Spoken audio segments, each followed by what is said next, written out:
woolly mammoth runs in a panic as she is intensely pursued by two determined hunters. The woolly mammoth is gasping for air. She can't run for much longer. Across the plain, she sees her child looking at her with fear in its eyes. The mother woolly mammoth stares back at her child and gives him a look. "Run," her look says. She just wants her only child to survive, to live a long and fruitful life if she has to go. As the cavemen loom closer, she stares at her fearful child again. She begins to let out a wail from her trunk when she feels the sharp tip of the spear enter into her side. She collapses on the ground as everything fades into blackness.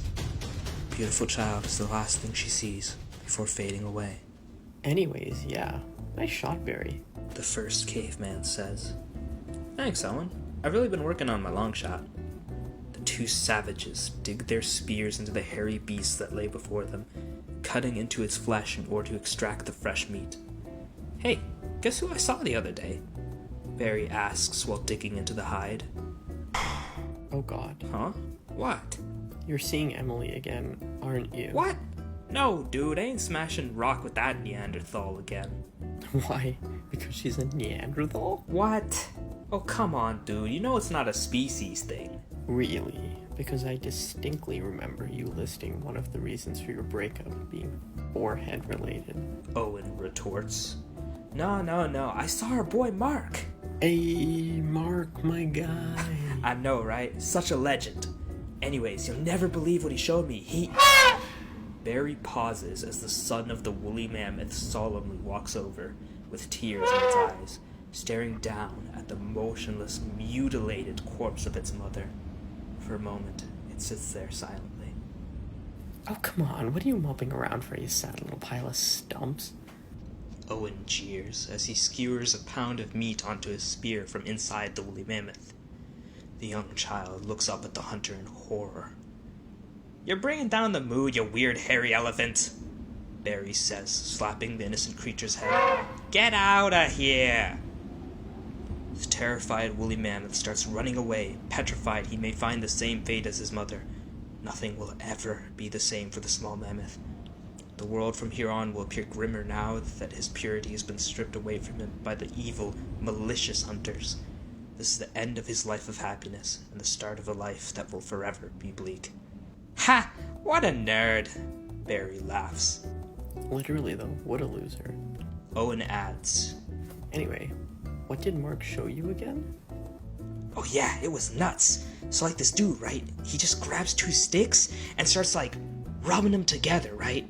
What the heck? Why? Shh, no, I'm getting to that part, Barry explains. It's like, yeah, he's rubbing these sticks together, and he's like really going at it. I'm talking for a good couple hours on end. Like his hands start bleeding and everything. Honestly, this sounds really stupid. Owen chimes in as he takes a bite into a chunk of mammoth meat. "No, you see, like, he does it. Then this gray cloud-looking stuff starts forming, right?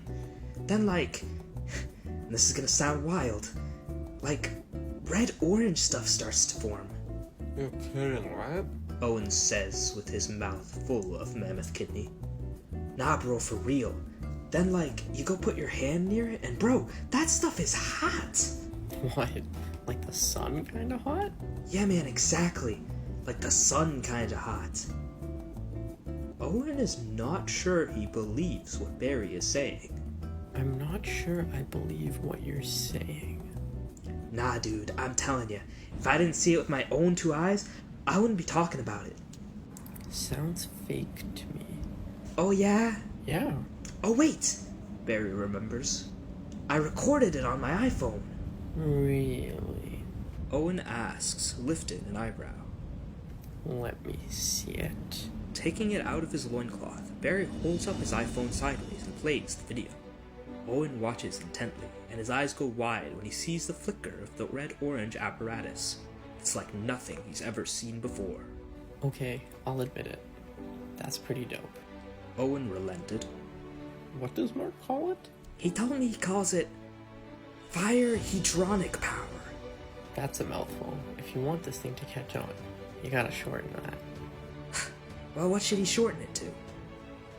They both briefly pondered the question. If only there was a way to shorten fire hedronic power. Then, suddenly it hits them. At the same time, they both yell, "Ronic!" and high-five.